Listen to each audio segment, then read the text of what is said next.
Hello guys, David Vose here. What a beautiful day.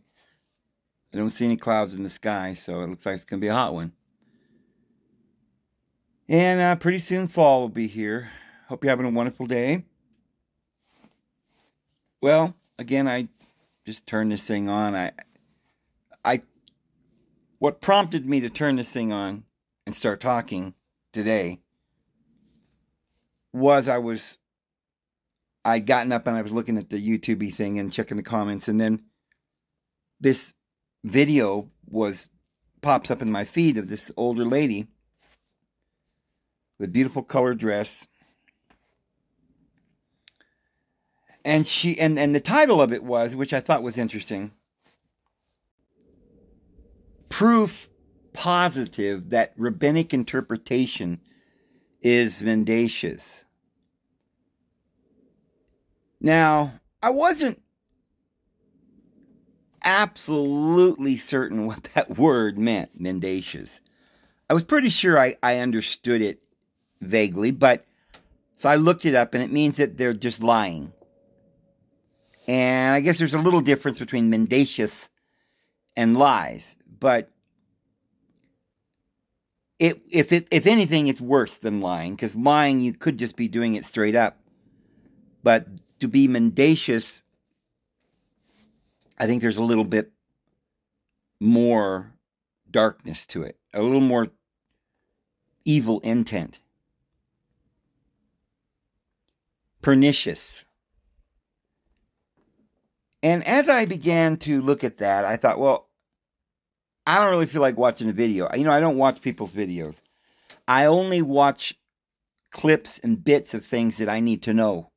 I may look something up on Google to get some information. But I don't just sit around listening to people's views and ideas. So it surprised me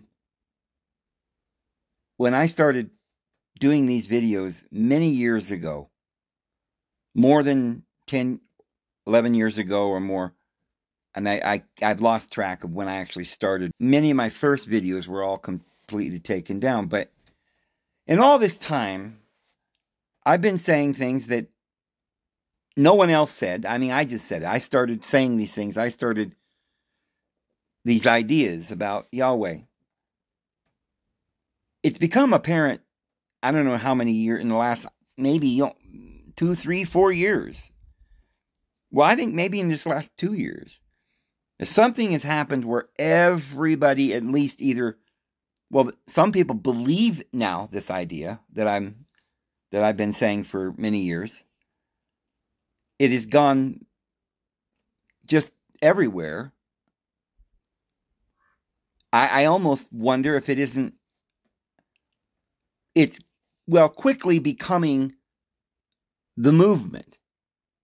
I think it's now outdoing the sacred names movement, which before was we got to go back to the law movement. And of course, before that, we had the Advent movement, which was, it was basically that we got to go keep the Sabbath. I mean, these are all related movements, but they just got more audacious in their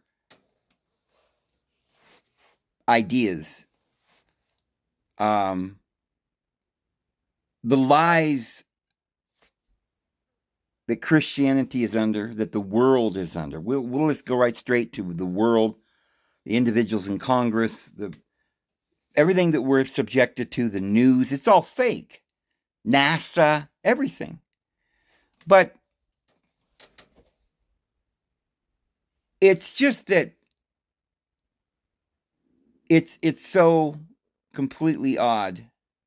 And there's probably 20 or 30 different major things. I don't know how many different major things that we've been talking about that all of a sudden are okay to talk about. And some people are mentioning those things or twisting them a bit, but still kind of in that category of thought. There's a group of people that are questioning things that No one questioned 10 years ago the medical industry, the thingy in your arm. Why, of course you're supposed to do it when you're 6. And everybody's got to do it because there's some kind of craziness in this world that we're all going to come down with some kind of disease and die. Animals just kill each other and eat each other. Look at them. They just go into nature. They eat each other. This is the way life is, buddy. And of course you've got to have crime, and therefore you've got to have police on the streets, and you've got to have religion to force this truth down your throat. So we all just took that for granted. But I never thought any of that. I never believed in the world, as I would say, or I believed the world was of the devil. What I didn't or couldn't possibly have known, probably, because that would have taken a great deal of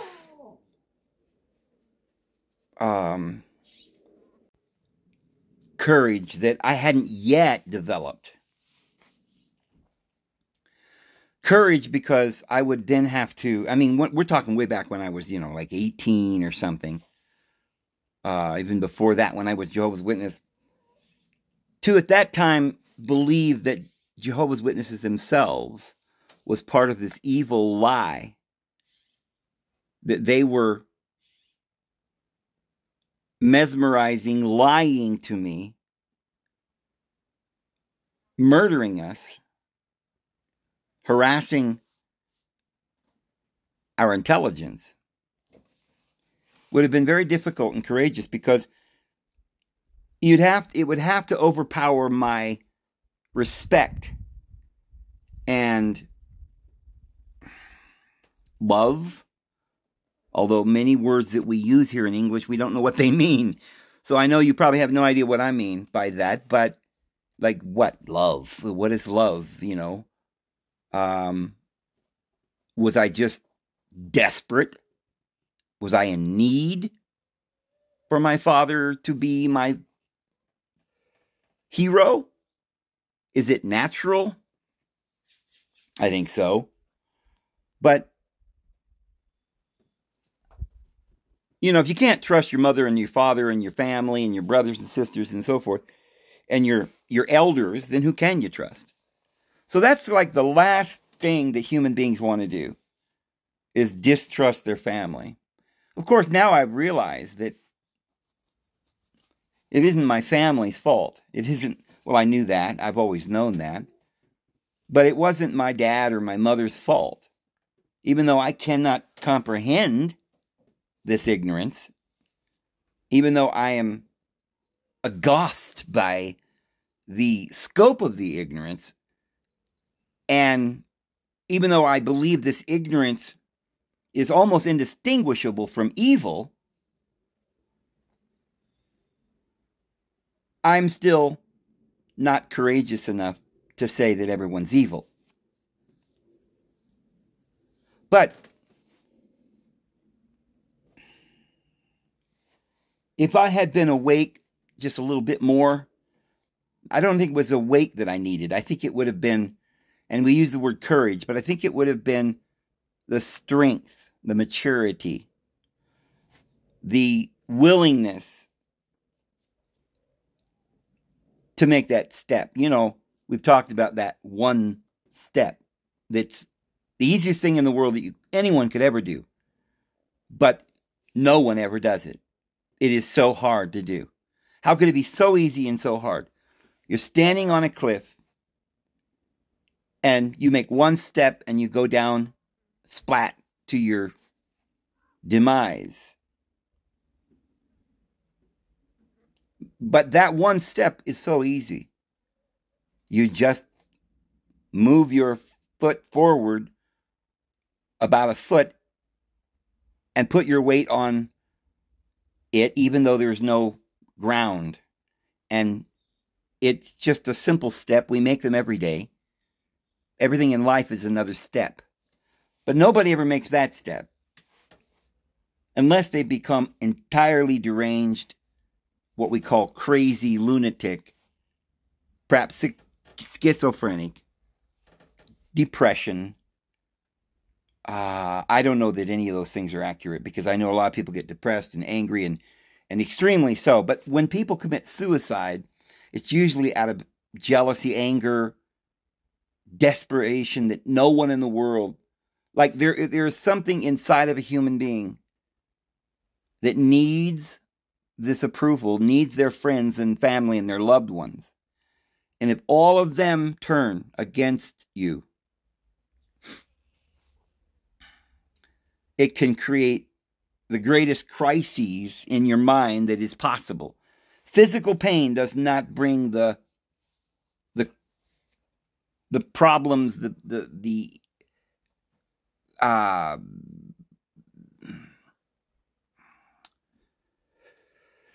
was going to say pain, but we already used that word. It's not.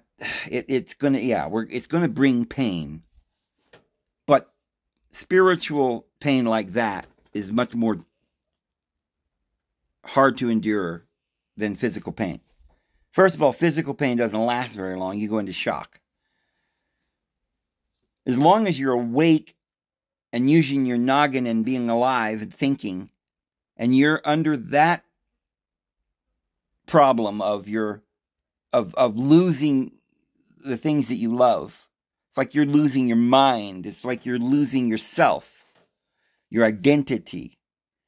We all are we're not independent. Nobody's independent in this world. I don't know whether we're supposed to be or not, but nobody's independent. And probably that's true, logically, of everyone, because we're all one. We're all people. We all are gregarious. We need each other. And so if I was standing here and immediately I lost my home, my land, my vehicle, my money, my income, my clothes, my tools, everything, it would be horrendously difficult to deal with for anyone. But it's easy to get over that in a short period of time. Honestly, the physical shock of all of that really doesn't take more than maybe a few months or whatever, just kind of get over it. And people just naturally will look around and accept their surroundings. I mean, like if you get dropped off in the middle of nowhere in a forest and you don't know how to get home and you don't have any food, we don't get down on the ground and throw a tantrum and start screaming and sobbing. And we might do it for a few minutes, but we're not going to do that long. We'll get back up, shake ourselves off, and start looking for food or shelter. And it wouldn't be very long. We'd probably start realizing, hey, this is great. Yeah, we wouldn't even care in some situations. What would be difficult, though, to get over is the loss of the family.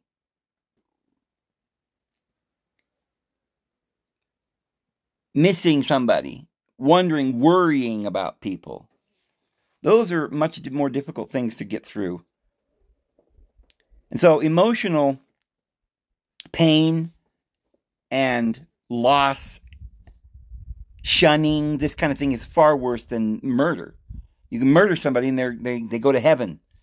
It was only a few seconds of pain. But if you torture them, it's worse. And if you torture them mentally, it's even much worse. And so, then there's something even worse than that. And that is that if they could take your physical things, everything material, your family and your emotional bonds, destitution, you would have a very difficult time in life, but you would get over it and probably bounce right back eventually, once you got over it. But the one thing it's almost impossible to get through, to get over, it takes maybe a lifetime if it can be done. And so this is why what I'm about to say is avoided by human beings like they say, like the plague. But even more so, because the plague only brings death and a little bit of torture. But this particular thing is so horrendous that it is used as a tool by Satan. They threaten you with banishment, mocking, laughing, ridicule. It works. Shunning to the point where you have no more. Not only they don't talk to you, but they don't agree with you. That's difficult. But they hate you, and they despise you. Remember, it says that Jesus was despised among men. The part where he was beaten with many stripes was not even the hardest part. The hardest part was that his brothers didn't believe in him. That his religion mocked him, banned him, and eventually, of course, crucified him. But the hardest thing in the world then to get through is losing your identity. If you can be confused in your mind, like your family leaves you, you're not confused. You know you love your family. They're just not there. You just have to figure out what to do next. But if somebody could take your mind from you,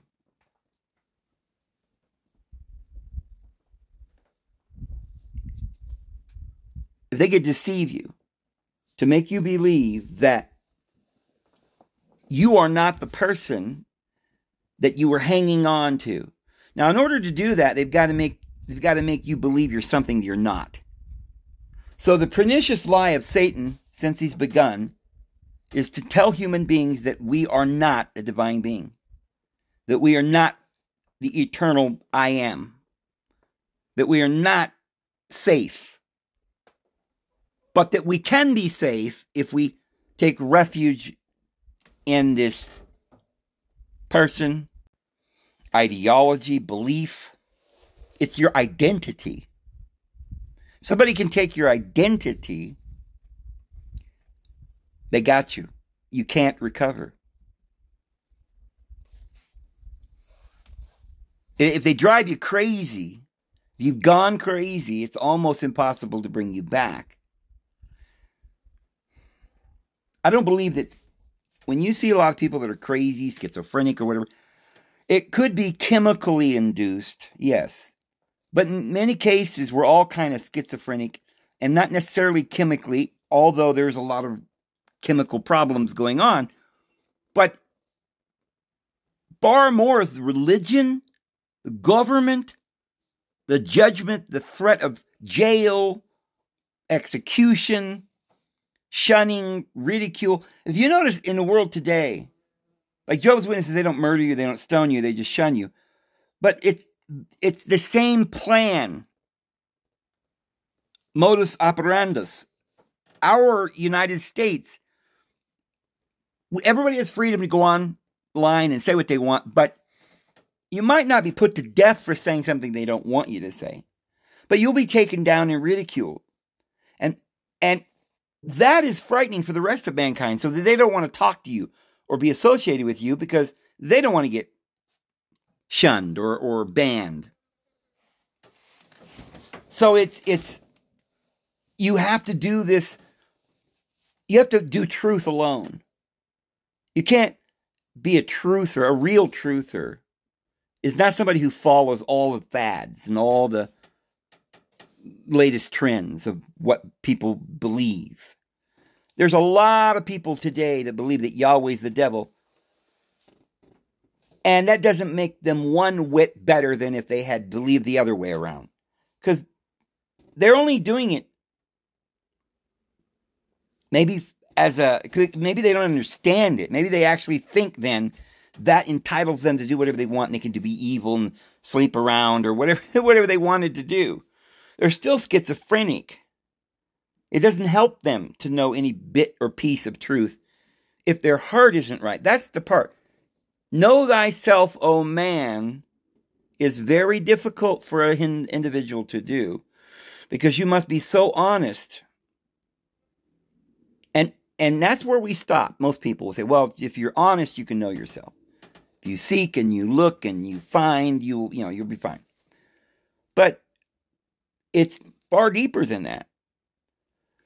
You believe that you are something that you're not. And you will hold on to that lower ego, that false ego, a sense of who you are, which isn't who you are. You hold on to that until finally it crashes and crumbles into oblivion, and you find yourself standing there naked without knowing who you are. Now, that is pretty much the condition of every human being that walks into this world.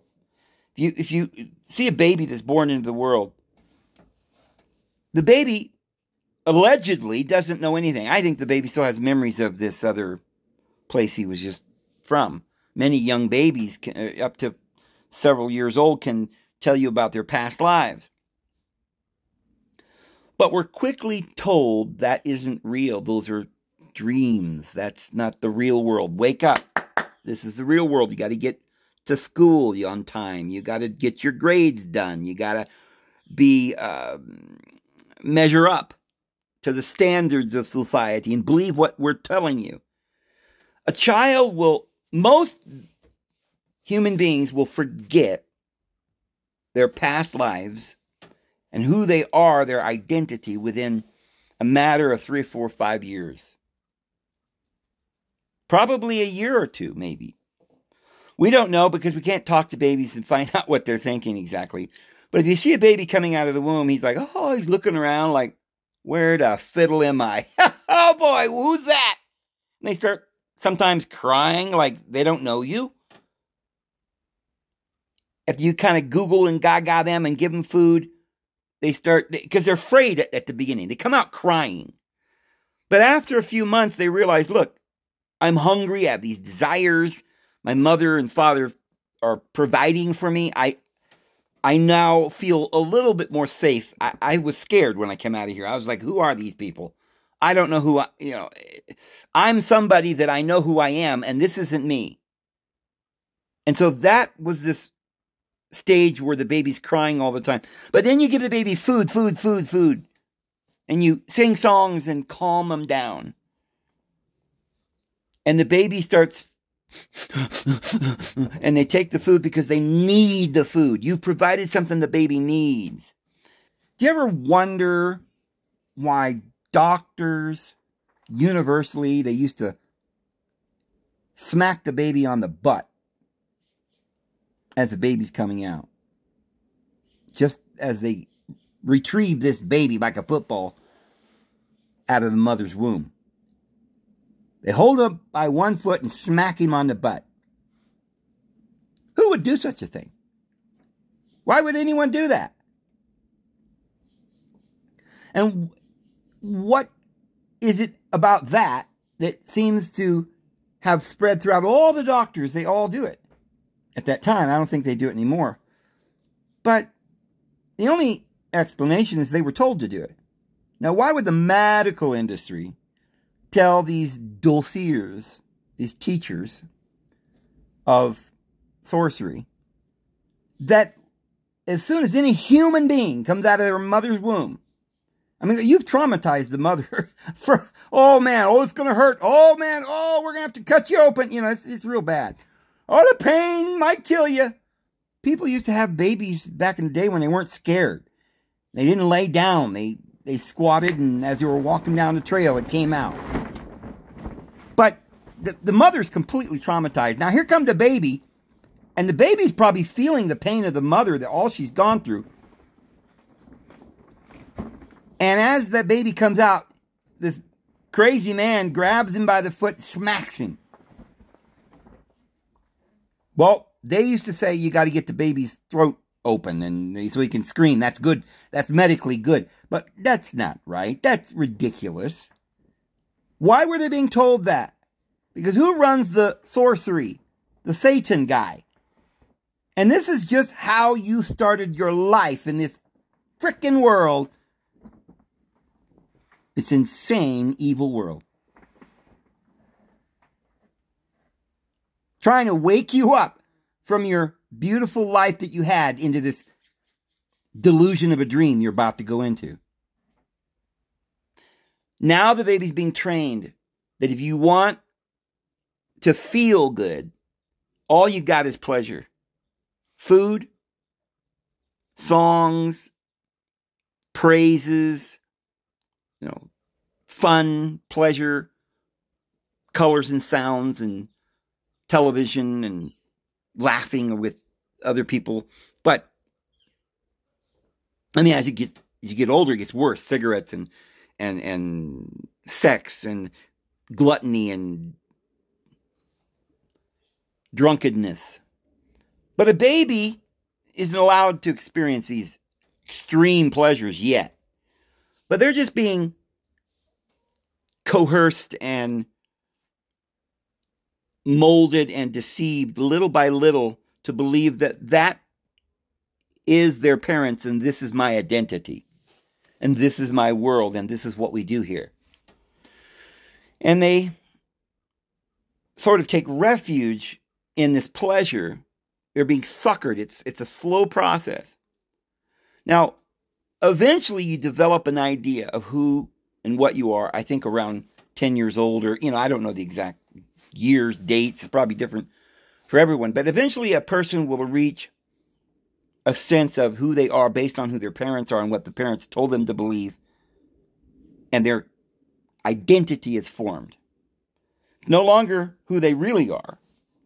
It's a contrived identity.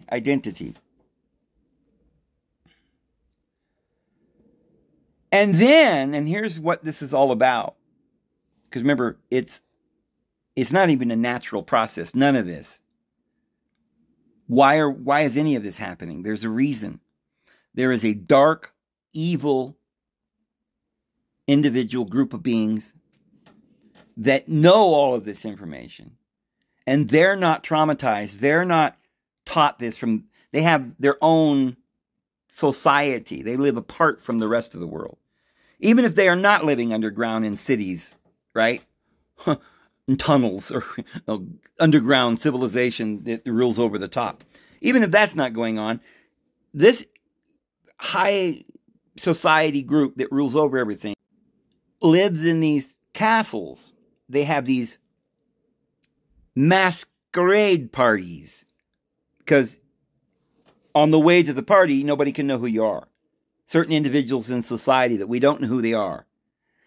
But when they get to the party, many of them, at least on this lower level, a lot of the, like the Epstein group that are the puppets, that are running, the CEOs and people running the world, doing the grunt work of managerial, and they've got to be very honest and they've got to be very loyal. And so they're kind of under delusion too. They don't really know what's going on at the very top. But they get to go to these parties and have these orgies. That's what keeps them in this control. Not exactly the same for the peasants, although we're being invited to drunken parties and television, scenes of rape and pleasures and flavors and chemicals and stuff too. But it's a little different with this elite group. They go to these castle parties, but they've got to have masks on, and in some cases they're not even allowed to take their mask off at the party because they're not there to associate and to get to know each other as friendly, as a friendly brotherhood. They're really there to indulge. This is their reward. They've been working hard for the man all this time, for the devil, right? In the world as CEOs and management and senators and congressmen and whatever else, lawyers and scientists. And they come here and they put a mask on because they think that they can then go in another room where the lights are off and have orgies. And no one will know who they are. Or at least they won't be able to prove it. And you can get away with all these. They all have this lust. And they're all coming to, like, swarm into a room and in this orgiastic fever, suck everybody's blood life down like vampires. But they know that they don't want anybody to know who they are. They know that what they're doing is wrong, that they would be looked at differently. So they don't want anybody to know who they are, but they do want to get involved in this. If they could put a mask on or something, they can do it. Now, if somebody like that doesn't tell and participates the way they're supposed to and handles the money of the elite wisely, they continue to have these parties and live in mansions, and their wives are happy and their children are running around with all the toys they want. And these children are being raised in a society that's separate from the world. So they're being taught things that their inner knowledge and inner knowing knows isn't true. You're special. You're better than them. Your race is better than their race. You're going to rule the world. We've got scriptures where our deity says we're the ones who's going to rule the world and you're not. And they begin to take all this in and begin to believe it, because there is what it says it right there. They've made this lie, this mendaciousness, so mendacious that it's on the surface you can't figure it out. A child could figure it out. Mommy, shouldn't we be good people? Shouldn't we love each other? Shouldn't we not hide from each other? They can see all this is wrong. A child could, but not one who has from the time they were born been seduced to believe that this was their identity. And if they don't hang on and take refuge in this identity, they have nothing else. They're destitute. It's not that they feel ashamed because it's wrong to live in the real world. They feel not shame, but a great desire and need to be accepted and wanted by what you believe, by what they believe, are their peers and their brothers. They don't want to be alone. They don't want to be alone in the truth. They don't want to be made fun of. They don't want to be shunned. Because their identity is that we can have all this fun and this pleasure and do all this evil, but we never wake up, because then we would have to quit doing it. And all the people that we need to be with, it's not love. It's a lust. We don't love these people. We wouldn't lay down our lives for them. We wouldn't sacrifice our material things to bring them truth.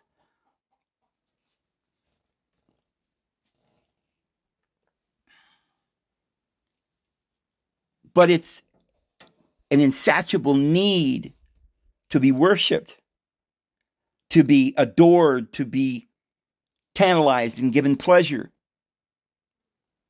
And this has now become their identity, and they cannot distinguish between that self-hypnotic, evil, egotistical delusion, which is the lie, from their real self, which is deep within them, buried now, so deep that it might be impossible for them to even find it. And the only way they could ever find their true self is if they were abandoned and thrown away and found themselves in the middle of nowhere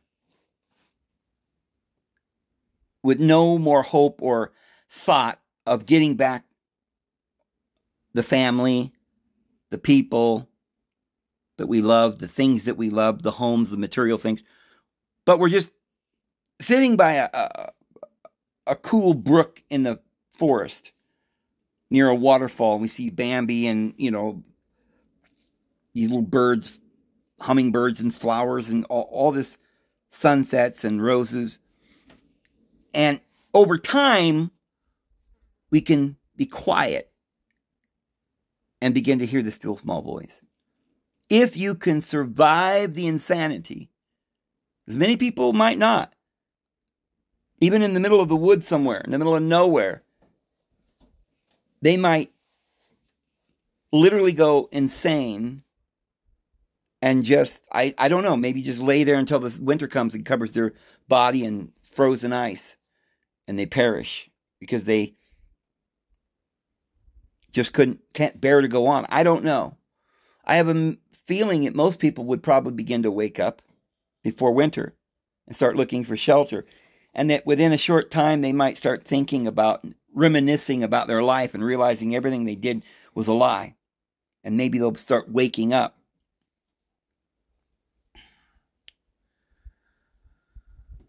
So, I was looking at this lady and I was looking at this title, and so I thought, oh, I'm going to turn this on.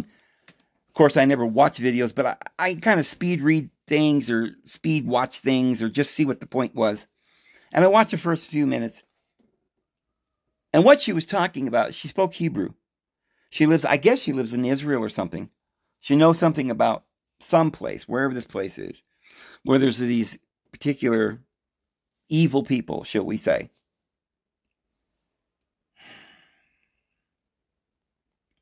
And they're doing some very evil things, like taking little babies and children, raping them, pillaging them, maybe sacrificing them. We don't know what's going on. She didn't go into detail. But tragic, terrible, evil things. And she was saying that in this particular community where they are, they tend to want to look like these peasants that they've deceived. So they might grow a long beard and a little curly lock along the side of their hair and wear a beanie cap or whatever they might have to do to look like they can blend into this orthodoxy. And being there, they are kind of in a costume. Maybe they can kind of get out of the public view because they've probably done a lot of bad things. And not only that, nobody's going to ask questions there because they may be donating to the local chapter, if you know what I mean. And the people that are in that chapter, if you know what I mean, are the least likely, she says, to tell on them if you were to take their child and rape them, shall we say. Because these individuals have been brainwashed so bad that they believe, these orthodoxy ones, we'll call them, that if they don't live up to all these standards, which is going to be impossible for them to do because they're going to be bombarded all around them with lures and succulations to depart from the path. So this is part of the scheme. They want you to depart from the path, but they tell you that if you do, you're nobody, so that when you do depart, you feel like nobody, and therefore you hate yourself and you become a tool for them, an anarchist tool, a schizophrenic society that they want, that they can use, and they can manipulate. So they take your babies and you don't say anything because then that would mean that, oh, there's something wrong with you. You don't get a marriage because you're not pure. It must have been your fault that you were raped. You can't be married to a CEO now because he's looking for a virgin, see? So you would never admit that you weren't a virgin, would you? Pretty sneaky. The whole law of Moses is quite sneaky. It really is about slavery, the entire thing, and murder, genocide. And yet, to this day, we got all these little sheep who can't imagine foraging in the plains and lying by cool waters and grassy pastures, but feel compelled to follow the rest of the sheep down to this dirty, filthy trough of putrid, stinky water with all of this genetically modified grain that's going to probably kill them or fatten them up anyway for slaughter. So it's quite a deal. It's quite a deal what we have here. And then I was thinking about the truth of what she was saying because when she first talked about proof positive that their interpretations are mendacious, it immediately made me think of the Bible and translations and the whole Masoretic scribe lie that somehow Hebrew was this ancient language. They've proven that the language of Canaan or the Ugaritic or the whole Middle East Arabian language was Arabic, and there's an old Arabic and there's a modern Arabic, but all of the languages are from that. And Hebrew is not really a thing. And the Bible was never written in Hebrew. It was written in Greek. And so this is another one of their pernicious lies that the whole world now believes. And so therefore they can... I hear all people saying, oh, the Bible has been mistranslated. The Bible has been changed so much you wouldn't even realize it. How would you know that if you didn't have the original? You see, the Bible has not been changed one iota. Not one jot or one tittle. But this thing that you're reading called the Bible isn't the Holy Scriptures. It is a manuscript that was made up by the mendacious liars. And you just are so blind, you won't accept the fact that English doesn't translate Greek perfectly. And especially when you have liars translating it. The lying pen of the scribes, Jeremiah 8:8. But on top of that, the manuscripts that they came up with, 1000 AD, that were supposedly Hebrew, were made up, inserting false things and lies in it. You say, well, there you go. The Bible's false now. No, that's not the Bible. That's a fake, a copy that's been manipulated. We still have the Bible. It is the Greek Septuagint. And don't worry, you don't have to speak Greek to read it. You can go to Strong's Concordance, or you can go online as long as the Goggle Brothers are still there, and we can look up the etymology of these words, and we can read it slowly, albeit, but we can read it and find the truth with prayer. But then I started thinking about the rabbinical stories in the rabbinical literature and where they have these interpretations. And I began to realize that, wait a minute, I noticed that. I noticed that their interpretations were applications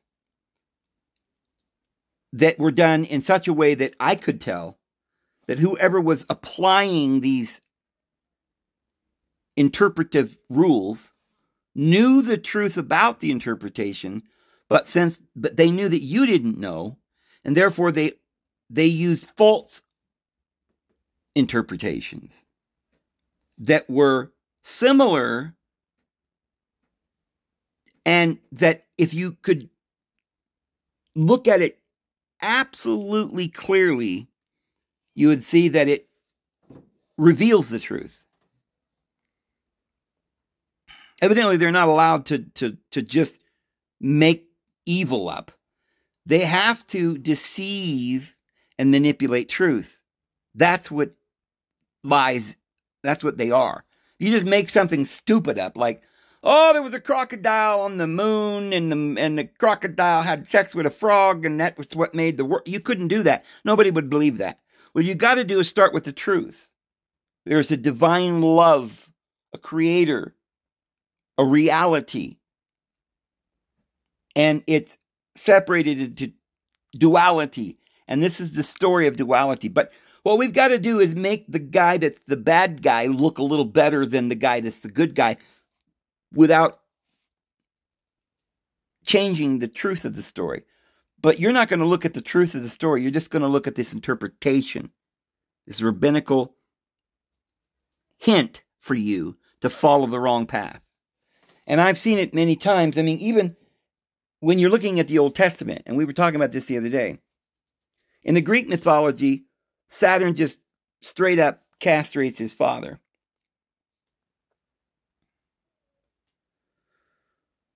But if they don't want you to know exactly what was going on there in the story, they'll make up, in their story, they'll tell it differently. And they'll say that Noah was drunken. Now it makes it look like he's at fault, right? It's Noah's fault. He was drunk. And Ham saw, inadvertently, of course, his father's nakedness. See, in the Greek story, it's very clear that Saturn did an evil against his father Uranus by castrating him, stealing and taking something, perhaps murdering to get it. They're willing to do that where it suits them. Cain, that awful Cain, we don't like those Canaanites. Oh, he murdered Abel. It was evil, right? But when it gets to Jacob taking the birthright from Esau, well, he stole it, but it wasn't really stealing. I mean, it was really Esau's fault because he was hungry and he didn't care about this birthright. It didn't mean nothing to him. He just handed it over. It wasn't important to him. That's how they tell the story. It's still the same story, though. But the way they tell it is mendacious. And then I started thinking about Jehovah's Witnesses because that's where I was raised. And I thought, wow, isn't that the truth? Isn't that what they did all my life? They would take, for instance, the tribulation. They would see that the tribulation would be 3.5 years. They see that it's in Daniel and Revelation, and it's this thing that most Christians are afraid of, this great tribulation. And they would see that in this tribulation, there's 2 witnesses, and there's all these characters, and the beast, and the false prophet. So what they do is they take this prophecy, and they come up with things in their day and in their time about their enemies, that people they don't want you to like. And they will apply, this is the word that I believe is so appropriate here. They use an application. They take the prophecy that is referring to something very important and specific, and they apply it to something else. Now, you don't know what it actually is about. They hide that from you meticulously. But they put in front of your face a different application. So they say, well, these 2 witnesses are the first members of the governing body of Jehovah's Witnesses. Well, did they die and lay on the street for 3 days and 3 nights in Sodom and Egypt? Well, no. But you see, in 17 or something, the government banned one of their books. And several of the governing body, I don't remember how many, 2 or 3 or something, went to jail. Well, they were released a few months later. So how was that preaching in sackcloth for 3.5 years? Don't matter. We'll just apply it to these guys because they wrote a book and the book was banned for 3 years. Not exactly. Let's not get technical. But let's face it, from 1914 to 1918, it's about 3.5 years, and that was the war. And it kind of all fits, and we'll just apply it to that. What that is not innocent mistakes or applications, but it is mendacious lies purposefully deceiving the world. And so that then is the method of one group of people. This particular elite society that rules over the world that shall remain unnamed in this video. They practice this mendaciousness, shall we say, not only in religion, or their religion, right? They're not really remember, they go back to this story. And in the story, see, they become completely blind. They don't even know anymore. They've forgotten who they are. They're lost. But they fill up the sins of their fathers, as Jesus says. But in their story that explains why we're here and what we're doing, this identity that they've taken on about themselves, their little parables say you can lie and steal and murder to get the birthright. You can rape and pillage and genocide the nations because their Lord says so. It's perfectly fine to go in and murder everybody and sacrifice their babies to Yahweh, because after all, Yahweh wants it. And Yahweh has proven that he's the true deity, because look, he's reigning over the world. It's kind of like the mafia boss saying, hey, you want proof that I have the right to do this? Look at this baseball bat. Well, they don't follow logic very well at that point. So, somewhere in their stories, there's all these analogies to do evil. Now, the peasants are told, no. Yahweh's not evil. Ignore that. And, of course, you've got to have law. And these people that we're murdering are probably just bad people. You don't question the Lord. We're the chosen ones, and you know it in your heart. We have the right to drink their blood. I don't know, but this is the delusion that they've put in their minds and in the peasants' minds. And the inducement is pain and pleasure and the loss of one's identity in this fear. Shunning and stoning or whatever they got to do. It's what today we now know and call pain and torture-induced mind control. If you torture and apply enough pain, you can control somebody's mind and you can make them believe whatever you want. And like I said, this is the modus operandus of this satanic deity who stole the birthright from his brother and wants everybody to believe now that if you don't do what he says, he will murder you and probably torture you and worse than all of that, take away your family, your identity, and everything you believe and know and understand, and your pleasure, which you can't live without, because you become addicted. Addiction is a very useful tool. But then I'm looking at Jehovah's Witnesses and I'm seeing they're doing exactly the same thing, and I'm realizing that this particular group has taken over the world, making all kinds of little puppet organizations that work on these same principles. And not only with religion, but look at Congress. How many of the individuals around the world,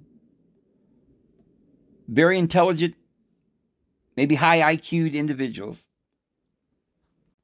in India, in England, in Africa, in China, in America, are willing to forego their common sense and follow a system of evil, whether it be capitalism, which everyone knows is evil. All that means is that certain individuals have all the capital and you don't. And if you want any capital, You better obey and lie and steal and become a lawyer and move up through their mafia group. It's the worst evil. Religion, same thing. You get hired. You're sent to school. You're told what to tell everybody. You're given manipulations, told that there's a Masoretic scribe that says that Jesus wasn't born of a virgin, or whatever it is. Oh yeah, Christianity wasn't about the Gentiles. It wasn't about the virgin birth, a Trinity and all that. That's pagan. Of course, you got to go back to the law now and worship Yahweh, and all ye nations will gather around, and he might just have to take all your babies to let you live. And we just accept this. And this is going on with Jehovah's Witnesses. The people that are in the organization are so frightened out of their mind that they're going to lose their families, that they'll sacrifice their firstborn son.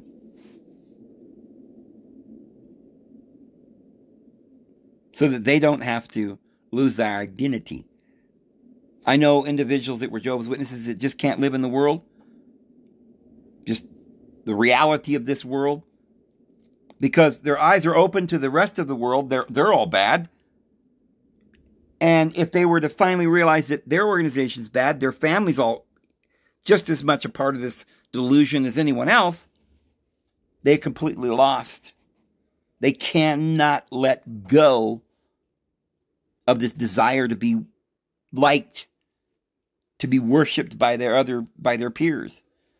And they will either bow down and put their head in the guillotine, or they will go into a schizophrenic psychosis, murder themselves, or hate themselves enough to where they don't care anymore, and maybe, revenge starts popping up, and they'll go and kill people, other people.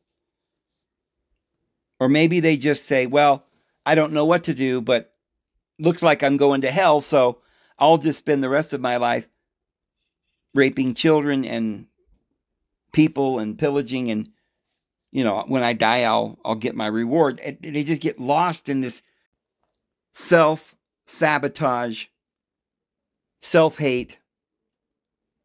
They're literally lost souls. But that serves a purpose for the elite too, because then we all see these evil people running around doing evil things. Why? See, they should have stayed Jehovah's Witnesses and they wouldn't be evil now. Or they should have stayed Christians, or they, shouldn't have spoke out against the society that runs the world, or they should have listened and voted for Trump, Or now look, they're transgenders running around like idiots. So I see I'm getting close to an hour, and I'm going to conclude with this. For the love of Pete, please wake up, all of you out there. And not just a little bit, because when you get to that place where you start seeing Mandela effects everywhere, and chemtrails, and you begin to get paranoid, that's not awakening. That's not the awakening we're looking for. You're just reaching the point of paranoia, where you realize you don't know anything, and you distrust everyone, and you're seeking for your little identity, but you haven't found it. What I mean is, please wake up and realize who you are. You don't need to be anything. You already are something. And you are the divine, eternal being. No one can take that away from you. Everything you need, love, happiness, and goodness, and intelligence, and comfort is all within you. You are the I am. Before they rip this red carpet out from under your feet, and they will, if it hasn't already happened to you, the rest of you are still waiting for the shoe to drop, or the mic to drop, or whatever they call it, and this whole thing collapses. But before that happens, you need to do something. And preferably all of us. If we could get everybody to wake up, if we could get enough people to wake up, I don't know how many that would be. Maybe it's 144,000. I don't know. But if we could get enough people to wake up, I think that would perhaps give the others the incentive or the courage to turn within and wake up themselves. And what does it mean? It means that we've got to completely abandon this world and everything we've ever been taught. And it doesn't mean that we're going to run around like a chicken with her head cut off saying, oh, the sky is falling. That's not what I'm saying. But we're going to look at reality square in the face. We're not going to make excuses for liars. We're not going to not see the evil all around us. We're going to be aware of it. And we're going to then be able to identify it and realize that's not us. And we're not going to participate in all this evil anymore, because all that is an alter delusion that we don't want to be a part of, or else we are the delusion.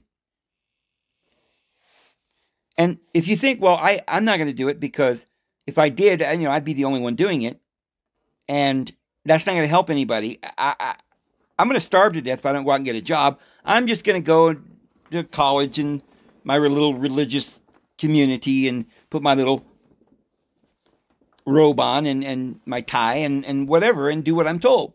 Maybe I'll get a good position down at the factory. Friend, if you do that, you're just going to live a mundane life of disillusionment. You're never going to be happy. And you're committing your family and your friends and everybody that you know and everybody in your future to this same delusion. If we don't wake up, we may never, ever be able to get out. I mean, I believe we will. I'm not saying that we won't, because I know that the Lord Jesus is going to take the veil off of the world here soon. But when he does it, it's going to be very difficult if you wait that long. Because it will, when this world crumbles, it will feel like you're crumbling. Because this is what you are. This is your identity. The lies and all the delusion and the mendacious interpretation of this existence, when it falls, you will fall. It will be a great crisis or judgment. That's what the word in Greek is a crisis. We call it judgment. And it follows the orgy, which people are calling the wrath. Are you having an orgy? Are you enjoying it? Because that's what you're doing. You're being mesmerized by this little orgy, and now here comes the crisis. The only way you are going to make it, my friend, and if you love your eternal soul and you want to wake up and find that happiness, eventually you will. But the only thing that we don't know is whether you're going to wake up because you chose and you were strong and you were true and you had courage and you had endurance and you found yourself, your love, and you were able to disassociate yourself from this world. And by your example, snatch them out of the fire and bring your family and save them as well, so they don't have to go through this wrath. I think it's worth it. And even if you think you're the only one, remember Elijah said, Lord, I'm the only one left. And he said, no, Elijah, but I have left 7,000 souls over who have not yet bent their knee to Baal. And to translate that for our day, there is a remnant, there is a number of individuals that the Lord has preserved. These certain first fruits, the elect, that have not bowed down to society and to this bestial, carnivorous world we live in, the lies and the mendacious fictions that we are following. I hope you're one of us. And if you are, you need to do something now. You need to wake up now. We don't have any more time. One person awakening can wake up one other person, which in turn can wake up others. If we don't try, it's impossible, we know. And we've been given the admonition to do it by the Lord. And we have the hope and the testimony in the words of Jesus Christ, who wrote an entire testament, a covenant, a testifying to the truth, an agreement with us. He says this time is going to come when everything's going to collapse and nation against nation, kingdom against kingdom, and they will see the Son of Man coming, and the rest of the world won't be able to handle it, and they'll be falling and wanting the mountains to fall upon them and so forth, and the sea will be raging out its shame and people's hearts failing them for fear. But we don't want to be part of that. Get out of her, my people, if you don't want to share with her in her sins. Get out of Babylon if you don't want to share with her in her plagues. Those in Christ have no condemnation. We're not appointed to the wrath. Satan has no authority over us. The meaning of accepting Christ is receiving salvation, which means that we decide that we're going to forgive and love, and therefore there's no justification. We're not under that covenant. We have no wrath. We cannot be punished because we're not under that law. We've chosen the truth, the way, and the life. Satan has no more power over us because we're no longer deceived. I'm going to go ahead and go. I hope you have a wonderful evening, guys. Lord will bless you, and we'll see you tomorrow. Have a good one.